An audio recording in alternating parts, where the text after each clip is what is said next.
Welcome to the deep dive. We have a pretty massive stack of sources to get through today, and I am genuinely eager to dig into this material with you. Yeah, there's a lot of ground to cover. There really is. We are pulling from uh, comprehensive setup guides, bustling Reddit threads from communities like Our Local M, several GitHub repositories, a very thorough YouTube tutorial from Emma's Productivity Lab, and a fascinating, highly analytical article from Towards AI. It's a great stack. Right.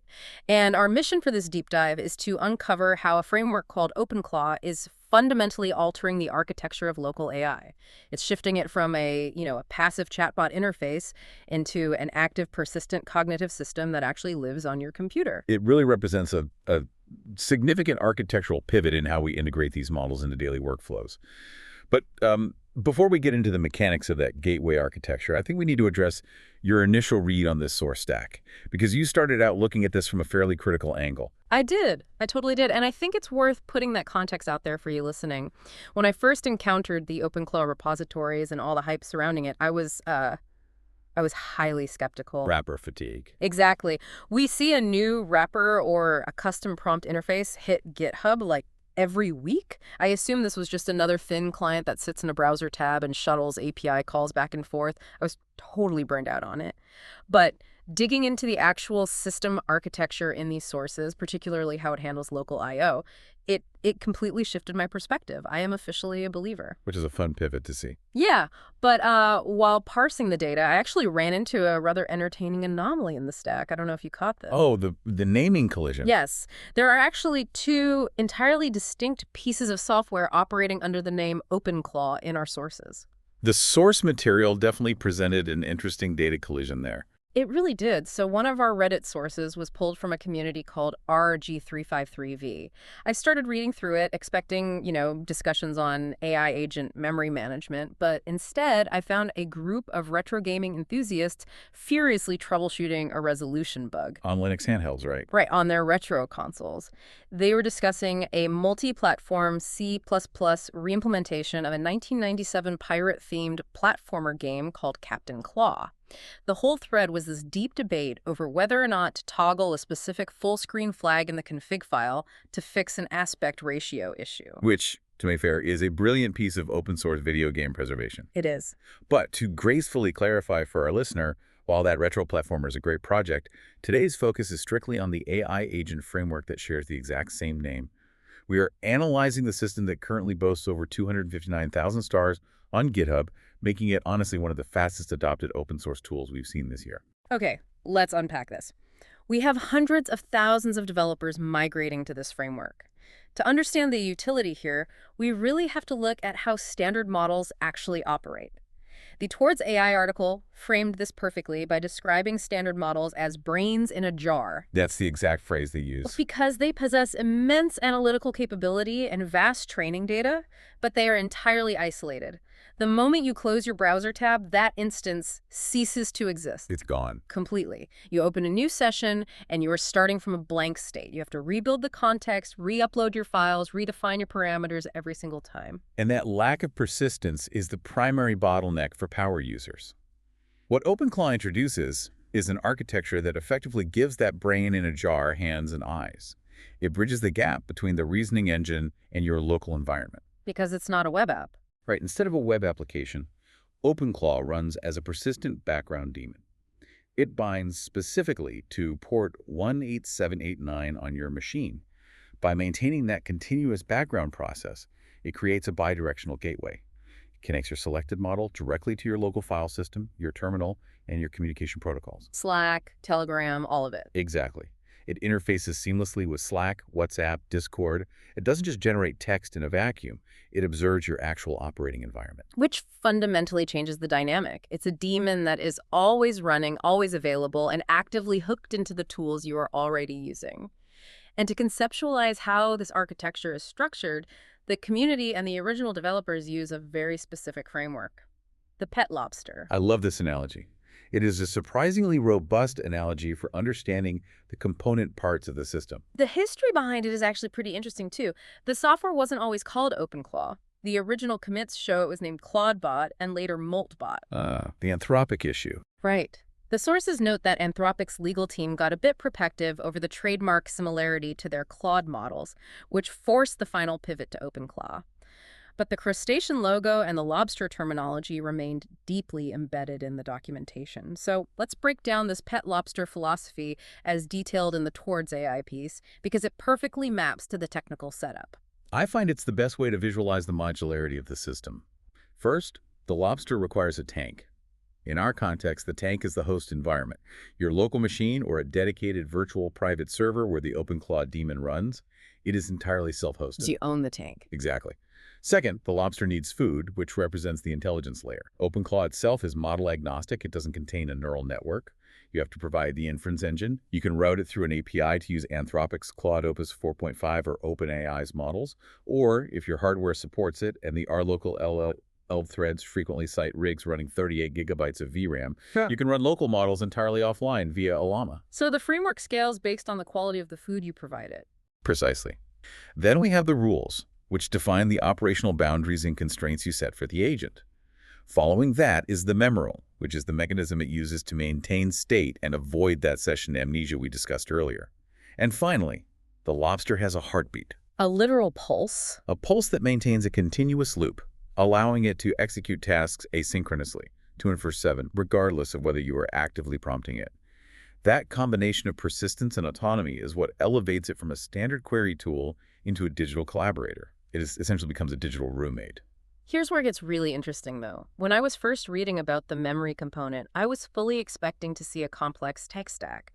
I assumed OpenClaw relied on a massive Postgres instance or some heavy vector database running in the background to index every interaction. A lot of frameworks do. Right, but that isn't the case at all here. The entire workspace, the memory, the rules, the persona, it's all managed through plain text markdown files. It's literally just a directory of organized text files on your hard drive.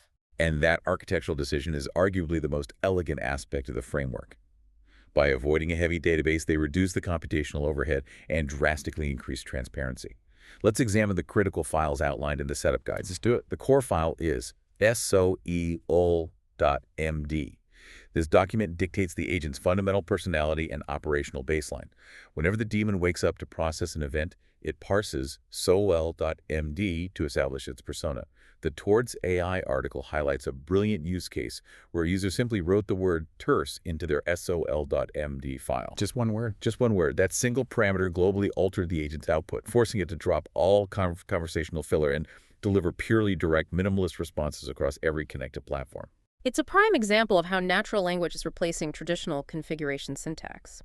Alongside the SOL, you have agents.md, which acts as the formal operating contract. It defines the specific job description, the scope of work, and the boundaries the agent shouldn't cross. Then there is usur.md, which stores your personal parameters, how you prefer data formatted, your communication style, and the context of your ongoing projects. The memory management system is equally reliant on this text-based approach. That daily operational memory is handled in the memory.md file and an associated memory folder. The system effectively maintains a running markdown diary. As it processes tasks or converses with you, it logs the events. Like it's writing in a journal. Exactly. For longer, sustained interactions, the system initiates a background memory flush. It evaluates the recent context, extracts the durable high-value information, and promotes those facts into the primary memory.md file for long-term retention. This means the cognitive system isn't relying on an opaque black box retrieval method. Every single time the daemon triggers, it dynamically rebuilds its system prompt.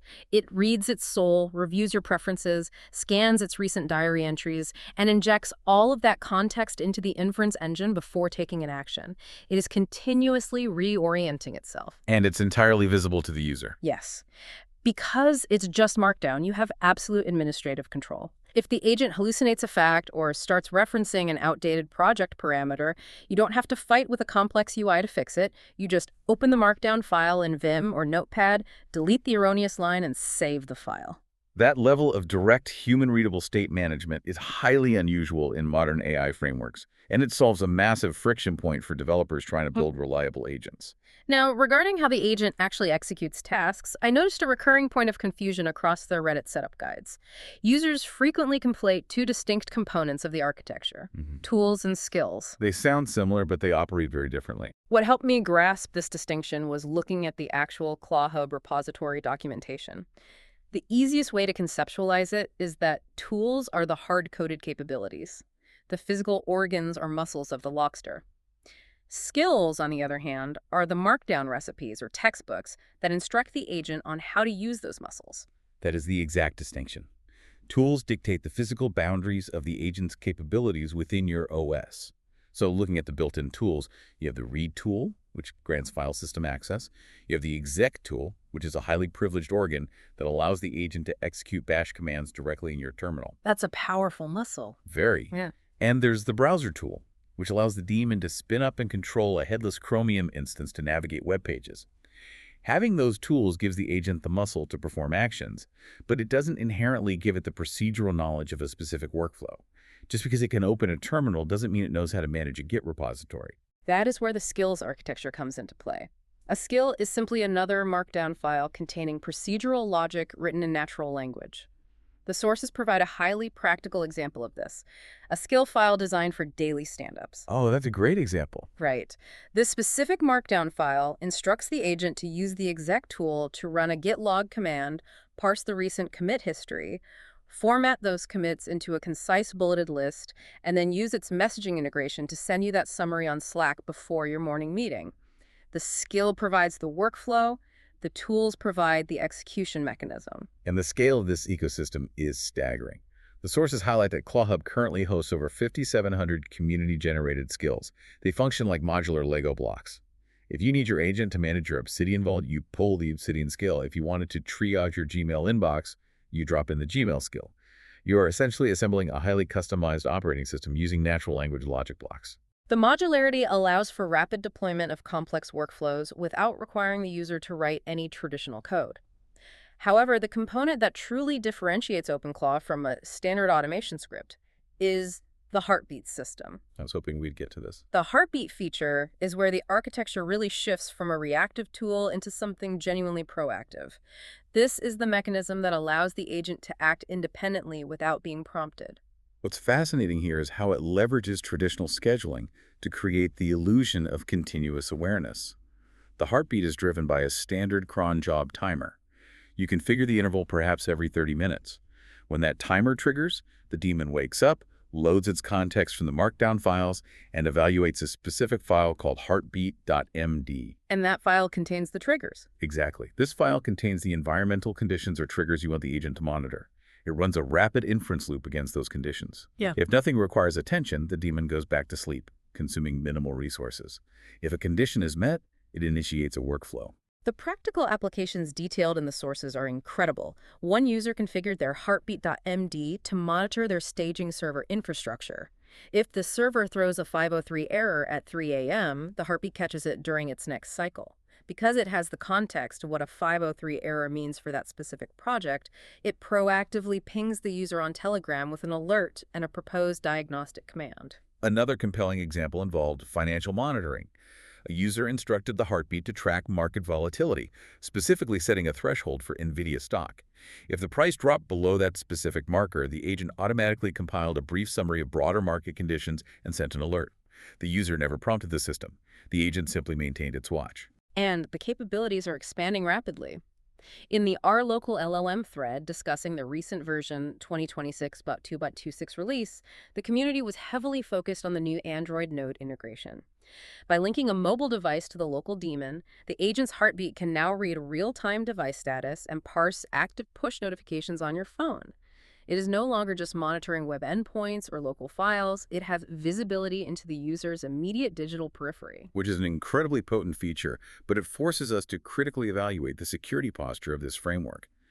Granting an LLM-driven daemon autonomous access to your file system, your terminal, and your mobile notifications introduces a massive attack surface. The danger of granting root access or terminal privileges to an AI cannot be overstated. Right. We are talking about the exec tool. If the model hallucinates a path or misinterprets a command, it possesses the actual capability to execute a recursive delete and wipe a hard drive. It is a severe vulnerability if misconfigured. Both the HAB documentation and the HAB OR Towards AI Deep Dive dedicates significant space to the non-negotiable security protocols required to run OpenClaw safely. The primary safeguard is explicit execution consent. In the core configuration, users must ensure the parameter exec.ask is set to on. This mandates a human-in-the-loop protocol. So it can't just act on its own. Correct. The agent can draft a complex shell command, but it is hard-locked from executing it until it pings the user and receives explicit authorization. It's the digital equivalent of a safety catch. It can prepare the action, but it physically cannot pull the trigger without your approval. The guides also stress network security, specifically regarding that port 18789 binding. They mandate binding the gateway strictly to 127.0.0.1 Localhost. Right. If a user accidentally binds that control interface to a public-facing IP on a VPS, anyone running a port scanner could locate the daemon and take full administrative control of the agent. Binding it to the local loopback ensures the interface is isolated to the host machine. Network isolation is critical, as are the communication safeguards. Because OpenClaw interfaces with public platforms like Telegram and Discord, you have to implement DM pairing policies. Without these policies, any user on Telegram could search for your bot's handle and start feeding it prompts. The pairing policy ensures that if an unrecognized ID initiates contact, the daemon drops the message and generates a secure pairing code in your local terminal. Unless you manually validate that code, the external user is completely sandboxed. Those configuration safeguards are vital, but the sources also highlight vulnerabilities inherent to the open source model itself. The ClawHub ecosystem is fantastic for rapid setup, but downloading community-generated Markdown files comes with severe risks. The security researchers at Cisco recently flagged a major incident categorized under CVE 2026-25253. That was a highly sophisticated supply chain attack. Because skills are essentially system-level instructions, malicious actors realized they didn't need to hack the daemon directly. They uploaded 14 highly rated, helpful-sounding utility skills to ClawHub. Embedded within the markdown of those skills were instructions that utilize the agent's read and exec tools to package up the user's private directories and exfiltrate the data to remote servers. It perfectly illustrates why you have to audit the markdown of every skill you pull from a repository. You cannot blindly deploy instructions to an autonomous agent. If a skill designed to format your calendar suddenly includes a curl command pinging an unrecognized IP address, you have a major problem. The development team is actively addressing these friction points, though. If we analyze the changelog for that version 2026.2.26 release, a significant portion of the update was dedicated to hardening the architecture and reducing what they term invisible friction. The new secrets workflow is a massive improvement there. Previously, users were hard-coding their API keys and authentication tokens directly into various configuration files. Which is a nightmare for security. Absolute nightmare. But the update introduced a centralized encrypted vault for credential management, which drastically reduces the risk of accidental exposure. They also pushed major stability patches to the Chromium extension, meaning the browser tool is significantly more reliable when the agent attempts to navigate complex DOM structures or fill out web forms. The trajectory of the project is clear. It is rapidly maturing from an experimental developer tool into a hardened production-ready utility. So what does this all mean for you listening right now? When we look at the aggregation of these sources, it points to a fundamental transition in how we utilize computing power. I highly recommend analyzing your own daily operations. Identify the repetitive, high-friction patterns, whether that's parsing server logs, compiling weekly reports, or managing complex file structures. The technology now exists to hand those workflows over to a persistent, localized daemon. We're moving past the era of querying an oracle in a web browser and entering an era of managing automated cognitive systems that operate securely within our own infrastructure. If we connect this to the bigger picture, the profound value of OpenClaw lies in the elimination of repetitive context setting. It is the architectural freedom of not having to re-explain your operational baseline every single time you sit down at your terminal. It represents a system that retains your parameters, understands your environment, and proactively monitors your defined thresholds while you dedicate your focus to high-level execution. It really is a paradigm shift in local automation. It is. And to close out this deep dive, I want to leave you with a final thought to consider, prompted by this sage, towards AI analysis. When we examine the impressive autonomous capabilities of OpenClaw, its persistent memory, its contextual awareness, its proactive heartbeat, we are forced to recognize that the underlying architecture is startlingly simple. It is not relying on a revolutionary new algorithm. It is driven by beautifully organized plain text files, natural language logic, and a standard cron job timer. This raises an important question. Does this framework suggest that the path toward more generalized autonomous artificial intelligence might not strictly require building vastly larger computationally massive neural networks, but rather designing vastly superior cognitive filing systems for the inference models we already possess?